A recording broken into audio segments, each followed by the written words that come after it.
Hi అండి. తెలుగు కథల ప్రపంచంకు స్వాగతం. ఇవాళ బుజ్జాయి తెలుగు కథల సంచిక నుంచి అబద్ధాలాడటం అనే కథను వినేద్దామండి. అది చిన్నపిల్లండి, దానికి అబద్ధాలాడటం తెలీదు. మనలో చాలామంది ఇట్లా అంటుంటాం.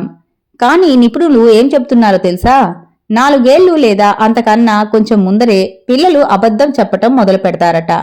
ఇందుకు సంబంధించి కొన్ని అధ్యయనాలు కూడా చేశారు.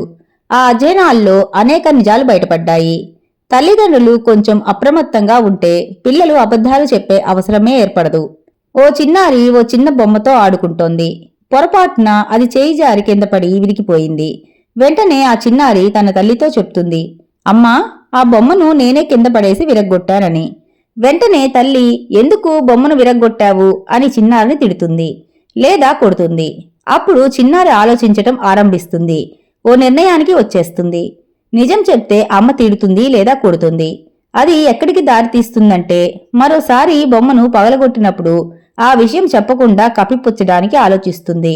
లేదా బొమ్మను తాను పగలగొట్టలేదని, పిల్ల తోసేసిందని అబద్ధం చెప్పటం మొదలు పెడుతుంది. పిల్లలు అబద్ధాలాడేందుకు ఇది శ్రీకారం. అందుకే పిల్లలు బొమ్మను పగలగొట్టినప్పుడు వెంటనే కోప్పడకండి, మీ విస్మయాన్ని ప్రదర్శించకండి, ఎందుకు పగలగొట్టావు అని తిట్టకండి, కొట్టకండి. ఆ సమయంలో మామూలుగానే ఉండండి, సహజ సిద్ధంగానే నడుచుకోండి.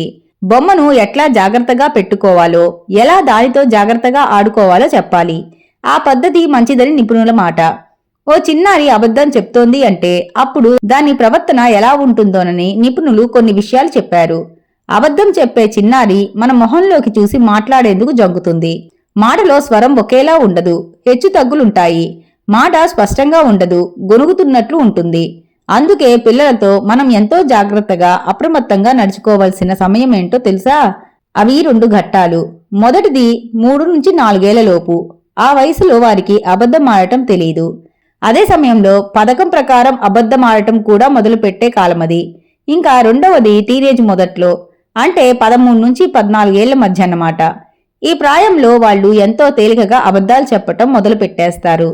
ఆ సమయంలో వారికి అబద్ధాలు చెప్తున్నామనే భావనే కలగదు. అది వారికి క్రమంగా అలవాటైపోతుంది. ఇటువంటి సమయంలో మనం వారి పట్ల ఎంతో అప్రమత్తంగా నడుచుకోవాలి. మన మీద వారికున్న నమ్మకాన్ని నిలుపుకోవాలి. వారి అవసరాలు ఏ మేరకు పూర్తి చేస్తున్నామనేది కూడా ముఖ్యమే. వారి స్వేచ్ఛలో ఏ మేరకు మన పాత్ర ఉన్నదనేది ప్రధానమే. అందుకే పిల్లలు అబద్ధాలాడేందుకు అవసరం కల్పించకుండా మన పెంపకం ఉండాలనేది ప్రధానమని నిపుణుల సలహా. ఈ సలహాను పాటించేద్దామా మరి? ఇంకా ఆలస్యం ఎందుకు? ఇంతటితో కథ కంచికి మనం ఇంటికి. పరిజ్ఞానం అనే మరో కథను వినేద్దామండి. సుందరం తన ఏకైక కొడుకు దినేష్ ఇంజనీరు కావాలని అహోరాత్రులు కాయకష్టం చేస్తుండేవాడు.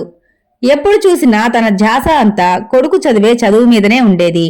తన భార్య విమల కూడా కొడుకు ఇంజనీరు కావాలని కలలు కంటుండేది. తను కూడా కొడుకు చదువుకి ఆటంకం కలగకుండా అన్నీ సమకూర్చేది. ఎదురింటి మనోహర్ రైల్వేలో సీనియర్ క్లర్క్గా ఉద్యోగం చేస్తూ తన కొడుకు అఖిల్ని కూడా చదివిస్తున్నాడు. అఖిల్కు ఎప్పుడూ అత్తెసరి మార్కులే వస్తూ ఉండేవి.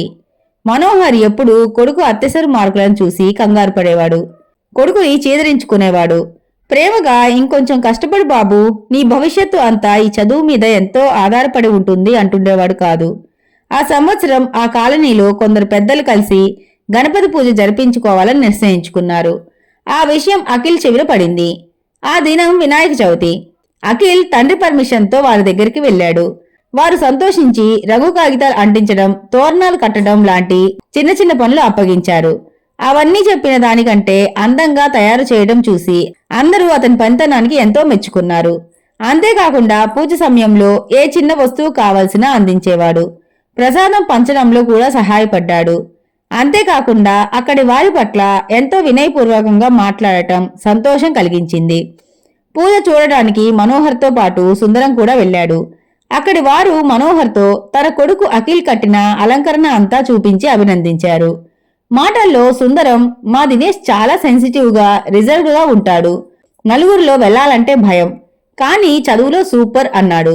మనోహర్ విని, ఆ విషయం నాకు తెలుసు, కానీ ఇది పూర్తిగా మీ వ్యక్తిగతం కనుక ఇన్ని దినాలు నేను మాట్లాడలేదు. నేడు చదువు పేరిట చాలా మంది పిల్లలు ఇలా తయారవుతున్నారన్న మాట వాస్తవమే. దానికి కారణం తల్లిదండ్రుల భయం కొంత అయితే వారి స్వభావాలు కొంత అవుతున్నాయి. ఈ రోజుల్లో అన్నిటా ర్యాంకులు అవసరం. అలా అని వారి జీవితాలు మృగ్యం చేయకూడదు. చాలా మంది ఇళ్లలో టీవీ చూడటం నేరంగా భావిస్తారు. ఇది తప్పు. అప్పుడప్పుడు వారి మనోహ ఉల్లాసానికి విజ్ఞానంకి ఎంతో అవసరం ఉంది. పెద్దలం మనం ఎలాగో కూర్చోబెట్టి 4 విషయాలు చెప్పేటంత రోజులు కావు. భక్తి ఛానల్స్ వారు చూసేటట్లు మనం కల్పించాలి. కొంత మనం వెనక నుండి పుష్ చేయాలి. ఇరుగు పొరుగు వారి కష్టాల్లో మీ పిల్లలు చేయగలిగినవి వారు చేసేలా మనం చెప్పాలి. చదువుకున్న వారు కనుక లొకాలిటీలో కొందరికి ఎంబో ఫామ్లు నింపడం, రైల్వే రిజర్వేషన్ ఫామ్లు నింపడం, బస్ పాసులు, బ్యాంకు స్లిప్పులు నింపడం లాంటివి పిల్లల చేత చేయించటం వలన నలుగురికి అంటే చదువురాని వారికి ఎంతో సహాయం చేసిన వారవుతారు.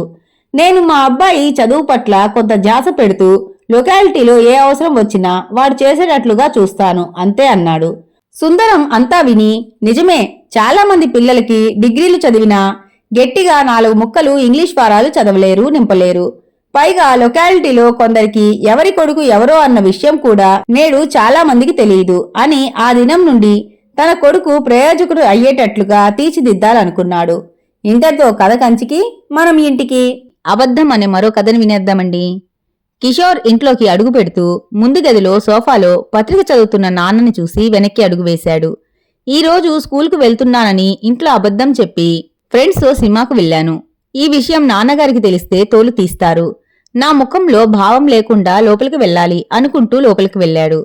కిషోర్ని గమనించిన తండ్రి రామారావు ఓసారి తన వాచీ కేసు చూసుకుని, ఏరా, ప్రతిరోజు ఆలస్యంగా వచ్చేవాడివి, ఈరోజు గంట ముందుగా ఇంటికి వచ్చావే, త్వరగా బడి వదిలారా అన్నాడు. కిషోర్ తడుముకోకుండా, ఈరోజు మా లెక్కల మాస్టారు స్కూల్కు రాలేదు, అందువలన గంట ముందు మమ్మల్ని పంపాడు అన్నాడు.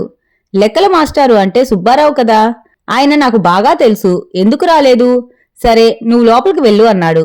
కిషోర్ ఇంక భయం లేదనుకుని లోపలికి వెళ్లాడు. ఆ రోజు సాయంత్రం రామారావు కాయగూరలు తీసుకుని రావటానికి బజారుకు వెళ్లాడు. అక్కడ కాయగూరలు కొంటున్న సుబ్బారావును చూసి, ఏం మాస్టారు, ఈరోజు బడికి సెలవు పెట్టారట, ఏం బయటకు వెళ్లారా అని అడిగాడు. అందులకు ఆయన ఆశ్చర్యంగా చూసి, నేను బడికి రాలేదని మీకు ఎవరు చెప్పారు అని అడిగాడు. ఇంకెవరు, మా అబ్బాయి కిషోర్, మీరు రానందుకు వాడు గంట ముందుగా ఇంటికి వచ్చాడు అన్నాడు. ఇది మరీ బాగుంది, అసలు స్కూల్కు మీ వాడు రాలేదు, పైగా నేను రాలేదని చెబుతాడా, కోపంగా సుబ్బారావు అనటంతో రామారావు ఆయనకు ఏదో సర్ది చెప్పి ఇంటికి తనతో తీసుకుని వచ్చాడు. కిషోర్, కిషోర్ అన్న తండ్రి అరుపు విన్న కిషోర్ బయటికి వచ్చి తండ్రితో పాటు సుబ్బారావు మాస్టార్ని చూసి గతుక్కుమన్నాడు. కిషోర్, నేను బడికి రాలేదని మీ నాన్నగారికి ఎందుకు అబద్ధాలు చెప్పావు? అసలు నువ్వు ఎక్కడికి వెళ్ళావు అని సుబ్బారావు అడిగారు. కిషోర్ ఏడుస్తూ, నన్ను క్షమించండి, నేను ఈరోజు స్కూల్కే వెళ్లకుండా సినిమాకి వెళ్లాను అన్నాడు. మరి నాతో స్కూల్కి వెళ్లానని ఎందుకు అబద్ధం చెప్పావు అన్నాడు రామారావు గద్దిస్తున్నట్టుగా. స్కూలు మానేసి సినిమాకు వెళ్లానని చెబితే మీరు కొడతారని అలా అబద్ధం చెప్పాను అన్నాడు. రామారావు కోపంతో, స్కూల్ మానేసి సినిమాకి వెళ్ళింది కాక మాస్టర్ రాలేదని చెప్పావు, నీకు సిగ్గులేదా అన్నాడు. అంతలో సుబ్బారావు ముందుకు వచ్చి, కిషోర్, నువ్వు స్కూల్కు వెళ్లకుండా సినిమాకు వెళ్లావు, అది తప్పే, కాని ఆ నిజాన్ని నాన్నగారికి చెప్పకుండా స్కూల్కు వెళ్లానని అబద్ధం చెప్పావు. ఆ అబద్ధాన్ని కప్పిపుచ్చుకోవడానికి మరో అబద్ధం ఆడావు. ఇలా అబద్ధాలు ఆడుతూ ఉంటే నువ్వు నిజం చెప్పటం పూర్తిగా మాని అబద్ధాల నోరుగా మారిపోతావు, అంటే చెడ్డవాడిగా మారిపోతావు. ఇకపై అలా చేయనని మీ నాన్నగారి దగ్గర క్షమాపణ చెప్పు అన్నాడు. నాన్న, నన్ను క్షమించండి, ఇకపై ఇంకెప్పుడూ అబద్ధాలు చెప్పను, చక్కగా చదువుకుంటాను అన్నాడు కిషోర్. అది విని రామారావు సంతోషించాడు. ఇంతటితో కథ కంచికి మనం ఇంటికి. ఈ కథ కనుక మీకు నచ్చినట్లయితే లైక్ చేసి, షేర్ చేసి, కామెంట్ చేసి మన ఛానల్కి సపోర్ట్ చేసేయండి ఫ్రెండ్స్. ఇక ఉంటానండి, బై బై.